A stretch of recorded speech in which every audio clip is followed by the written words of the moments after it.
स्वागत है आप सभी का प्रियंकाज़ एजुवर्स पे। और जैसा कि आपने थंबनेल में देख लिया होगा, मैं समायोजन की जो परिभाषाएं हैं उनको स्किनर ने दिया, गेट्स ने दिया, कुप्पूस्वामी ने दिया, किन्होंने दिया, ये सब आपको याद नहीं होता था। उसी के लिए मैं आपके लिए ट्रिक्स वाली वीडियो लेके आई हूँ। इन परिभाषाओं को मैं आपको ट्रिक्स के साथ याद करवाने वाली हूँ कि आखिर ये परिभाषा दी किसने। और भी ऐसी वीडियोज है, अधिगम, बुद्धि, इन सभी परिभाषाओं को मैंने याद करवाया ट्रिक्स के साथ।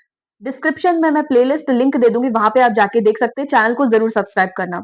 चलिए शुरू करते हैं। आज हमारा टॉपिक है समायोजन। देखिए, समायोजन होता क्या है, बेसिक सा देख लेते हैं, उसके बाद हम परिभाषाएं याद करेंगे। समायोजन दो शब्दों से मिलकर बना है, सम प्लस आयोजन।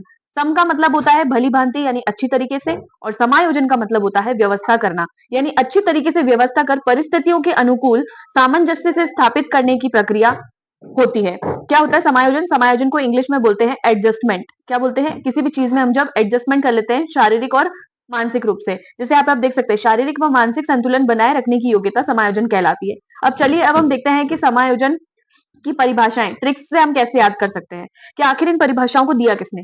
देखिए, सबसे पहली परिभाषा है, समायोजन के फलस्वरूप प्रसन्नता होती है क्योंकि इससे संवेगात्मक द्वंद्व और तनाव दूर हो जाते हैं। ठीक है, इस परिभाषा को याद रखना है आपको कि किसने दी है? कुप्पूस्वामी ने। अब कैसे याद करेंगे, देखो। समायोजन के फलस्वरूप प्रसन्नता होती है, यानी कि जब हम किसी चीज से बहुत ज्यादा तनावग्रस्त हो जाते हैं, हमारे मन में द्वंद्व हो जाते हैं, तो क्या होता है, हम कुप्पूस्वामी से याद रखना है, कपिल शर्मा। क्या याद रखना है? कपिल शर्मा। जब हम कपिल शर्मा का शो देखते हैं तो हमें क्या होती है? प्रसन्नता होती है, द्वंद्व और तनाव सब तरीके से दूर हो जाते हैं और हमारा माइंड जो है वो एडजस्टमेंट यानी कि समायोजन कर लेता है। आई होप ये वाली परिभाषा आपको याद हो गई होगी। चलिए अगली परिभाषा देख लेते हैं। बिल्कुल इसी तरीके से मैंने दूसरी परिभाषाएं भी आपको याद की। आप जरूर आप उस वीडियोस को देखना, प्लेलिस्ट में मैं लिंक दे दूंगी। अधिगम, व्यक्तित्व, बुद्धि की परिभाषाएं, शिक्षा मनोविज्ञान की परिभाषा, जो भी आपके सिलेबस में है, रीट मेंस के, सीटेट के, वो सब मैंने परिभाषा को याद करवाया, क्योंकि एक या दो क्वेश्चन एग्जाम में आते ही आते हैं। दूसरी परिभाषा है, समायोजन तनाव के साथ व्यवहार करने व वातावरण के साथ सुसंगत संबंधों को बनाए रखने का प्रयास है। देखिए, कॉलमैन से आप याद रखेंगे, हम कॉल करते हैं किसी को, है ना? तो हम क्या करते हैं जब हमें तनाव होता है ना, तो हम क्या करते हैं, जब हमारा वातावरण के साथ संबंध नहीं बन पाता तो हम किसी को कॉल करते हैं। इससे क्या होता है, हमारा तनाव जो है वो क्या हो जाता है? दूर हो जाता है और हम वातावरण के साथ समायोजन कर सकते हैं। आई होप आपको ये वाली परिभाषा भी याद होगी होगी। कॉलमैन से याद रखना है कि हम कॉल कर लेते हैं मैन को, यानी अपने पति को, या फिर अपने जो भी अपने आदमी को कॉल कर लेते हैं, क्योंकि हमसे समायोजन नहीं हो रहा होता, तनाव हो जाता है, तो उसके साथ व्यवहार करने और वातावरण के साथ संतुलन बनाने के लिए हम क्या करते हैं? कॉलमैन यानी मैन को कॉल कर लेते हैं। चलिए नेक्स्ट परिभाषा को देखते हैं, बहुत इजीली आपको याद हो रही होंगी, मुझे पता है। अगली परिभाषा है, समायोजन श्रेष्ठता प्राप्ति का आधार है। तो इसको हम कैसे याद करेंगे? देखो, ये परिभाषा दी एडलर ने, एडलर महोदय है, उन्होंने ये परिभाषा दी है। तो देखिए, इसमें आपको एक कीवर्ड याद रखना है, श्रेष्ठता, है ना? तो आप देखिए, टीवी पे जो एड आते हैं, एडलर से क्या रखना है? एड, टीवी पर एड आते हैं ना, एडवर्टाइजमेंट आते हैं, तो वो हर चीज को क्या बताना चाहते हैं? श्रेष्ठ। जैसे मान लीजिए डव साबुन का अगर एड आता है तो डव साबुन को श्रेष्ठ बताते हैं, बाकी साबुनों को बहुत नीचा दिखाते हैं, बेकार बताते हैं। तो ऐड किस लिए आते हैं? कि भाई वो श्रेष्ठता बताते हैं उस चीजों की। आई होप यहाँ तक इस श्रेष्ठता वाले कीवर्ड से आपको एडलर याद हो गया होगा। नेक्स्ट परिभाषा पे चलते हैं। नेक्स्ट परिभाषा है जो इंपॉर्टेंट है, गेट्स एवं अन्य की, है ना? गेट्स एवं अन्य, समायोजन एक निरंतर चलने वाली प्रक्रिया है जिसके द्वारा व्यक्ति अपने एवं वातावरण के मध्य संतुलन बनाए रखने के लिए अपने व्यवहार में परिवर्तन करता है। तो अब इसको कैसे करेंगे याद? देखो, इसमें आपको कुछ कीवर्ड पकड़ने हैं। निरंतर चलने वाली प्रक्रिया है, ठीक है, और एक कीवर्ड आपको पकड़ना है, अपने वातावरण के मध्य संतुलन बनाए रखने के लिए अपने व्यवहार में परिवर्तन करता है। तो देखो, जब आप गेट में बाहर जाते हो, है ना, बाहर जाते हो कहीं भी, तो गेट से बाहर ही तो निकलते हो, गेट यानी दरवाजा, दरवाजे से बाहर निकलते हो तो निरंतर चलते हो ना आप, या कहीं रुक जाते हो, फिर उसके बाद बहुत सारे व्यक्तियों से मिलते हो अपने वातावरण से, और आप व्यक्तियों से यानी गेट के बाहर निकल के व्यक्ति और वातावरण से क्या बनाते हो आप? संतुलन बनाते हो, है ना? और उसी तरीके से आप अपने व्यवहार में परिवर्तन करते हो। घर के अंदर आप कुछ और रहते हो, घर के बाहर आप जाके कुछ और रहते हो, यानी कि आप ये सब कब करते हो? गेट से बाहर निकलने के बाद। यानी कि गेट्स से हम याद रखेंगे गेट, घर से बाहर निकलने वाला, और निरंतर चलने वाली प्रक्रिया कीवर्ड से याद रखेंगे कि ये परिभाषा किसने दी है? गेट्स एवं अन्य ने। आई होप यहाँ तक आपको याद हो गया होगा।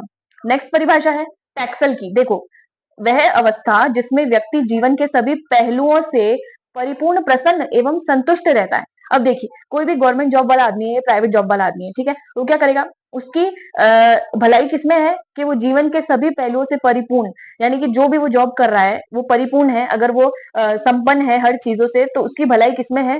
वो तभी प्रसन्न और संतुष्ट रह सकता है जब वो क्या करेगा? टैक्स टाइम पे भर देगा। क्या भर देगा? टैक्स टाइम पे भर देगा, उसको कोई दिक्कत नहीं आएगी। तो समायोजन की वाली परिभाषा भी हो गई याद। यानी कि कैसे याद रखेंगे? टैक्स भरेगा एक आदमी तो ही वो जीवन के सभी पहलुओं से परिपूर्ण होगा, प्रसन्न रहेगा और संतुष्ट रहेगा। कब? जब वो क्या भर देगा? टैक्स भर देगा। अगली परिभाषा है बोरिंग, लेग फील्ड और वेल्ड। देखो, समायोजन एक प्रक्रिया है जिसके द्वारा व्यक्ति अपनी आवश्यकताओं तथा उनको प्रभावित करने वाली परिस्थितियों में एक में संतुलन बनाए रखता है। देखिए, बोरिंग से हम याद रखेंगे बोरिंग जो खेतों में होती है। फील्ड से याद रखेंगे, फील्ड को इंग्लिश में क्या बोलते हैं? खेत। क्या बोलते हैं? क्या बोलते हैं? खेत। तो देखिए, खेत है, खेत में क्या है? बोरिंग है ना? तो बोरिंग हम क्यों लगाते हैं? इससे हमारी आवश्यकताओं की पूर्ति होती है। जो किसान लोग होते हैं वो क्यों लगवाते हैं खेत में बोरिंग? ट्यूबवेल, बोरवेल क्यों लगवाते हैं? ताकि उनकी फसलों की आवश्यकताएं पूरी हो सके और जो वातावरणीय परिस्थितियां हैं उनसे संतुलन बना सके। बोरिंग होगी तभी तो पानी चलेगा तो सिंचाई होगी, तो वातावरण से क्या हो जाएगा? संतुलन बैठ जाएगा। तो बोरिंग लेग फील्ड से याद रखेंगे हम, बोरिंग और फील्ड। और इसमें क्या याद रखना है? आवश्यकताओं की पूर्ति और प्रभावित करने वाली परिस्थितियों में संतुलन बनाए रखना। आई होप यहाँ तक आपको पूरी परिभाषा एकदम इजीली याद हो गई होगी। नेक्स्ट परिभाषा देखते हैं। अगली परिभाषा है स्किनर की। ये भी मोस्ट इंपोर्टेंट है। समायोजन एक अधिगम प्रक्रिया है। अब देखिए, इसको कैसे याद रखेंगे? स्किनर से हम याद रखेंगे स्किन। क्या याद रखेंगे? स्किन। स्किन का मतलब आप जानते हैं त्वचा। क्या होती है? त्वचा, चमड़ी, है ना? तो कि कोई भी व्यक्ति है ना, जब वो बूढ़ा हो जाता है तो उसकी स्किन कैसी हो जाती है? स्किन कैसी हो जाती है उसकी? एकदम ढीली-ढाली सी, है ना? तो समायोजन यानी कि व्यक्ति जो है बूढ़ा होने के बाद उसकी जैसी भी स्किन हो गई है ना, उससे वो समायोजन कर लेता है, यानी कि एडजस्ट उसको करना पड़ता है। जवानी में वो मेकअप करेगा, बहुत कुछ करेगा अपनी स्किन को सही रखने के लिए। लेकिन अ, जब व्यक्ति बूढ़ा हो जाएगा, है ना?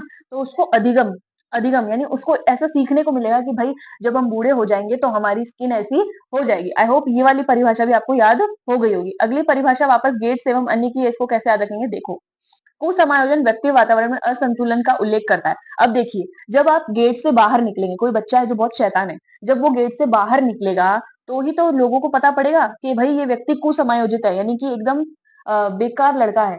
ऐसा आदमी जो समायोजन नहीं कर सकता, एडजस्टमेंट नहीं कर सकता किसी भी चीज में। तो उसका क्या होगा? वातावरण और वातावरण में उसका लोगों के साथ और वातावरण के साथ असंतुलन रहेगा, यानी कि बैलेंस नहीं बैठ। देखो, इसको किसने दिया है? गेट्स एवं अन्य ने। किसने दिया है? गेट्स।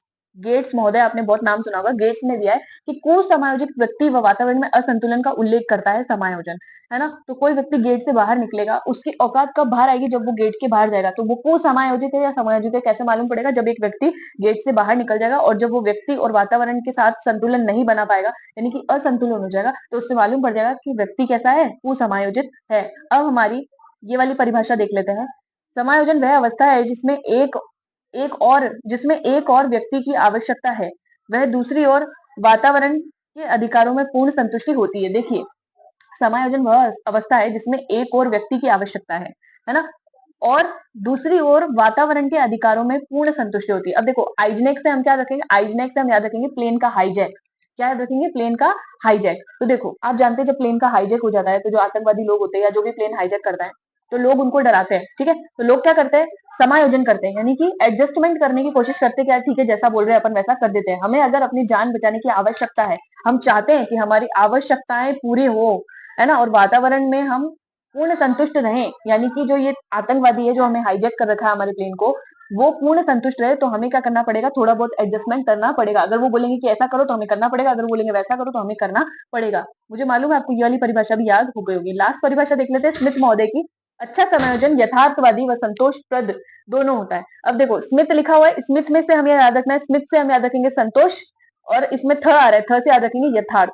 तो ये वाली परिभाषा थोड़ी सी वैसी थी, इसकी कोई ट्रिक नहीं बन पाई, बट है तो इंपॉर्टेंट, तो मैंने आपको इस तरीके से याद करा दी कि स्मिथ से हम क्या रखेंगे? स्मिथ। इससे हम याद रखेंगे समायोजन और संतोष, है ना? और जो थ आ रहा है इससे हम याद रखेंगे क्या? यथार्थवादी। आई होप आपको पूरी की पूरी परिभाषाएं ट्रिक से याद हो गई होगी। ये बहुत बहुत बहुत इंपॉर्टेंट परिभाषा मैं लेके आई थी आपके लिए, जो लगभग पूछी जाती है, पूछी जाएंगी। और भी ऐसी परिभाषाओं की मैंने ट्रिक्स लाई हुई है, आप उसको जरूर देखना। मेरी इंग्लिश पेडागोजी, टीचिंग मेथड्स और इंग्लिश ग्रामर की क्लासेस आती हैं, उनको भी जरूर देखना। सिलेक्शन के लिए मैं टिप्स देती हूँ, मैं खुद गवर्नमेंट टीचर हूँ। तो सब्सक्राइब कीजिए प्रियंकाज एजुवर्ड्स को, आगे से आगे चैनल को ग्रो कीजिए। Thanks for watching.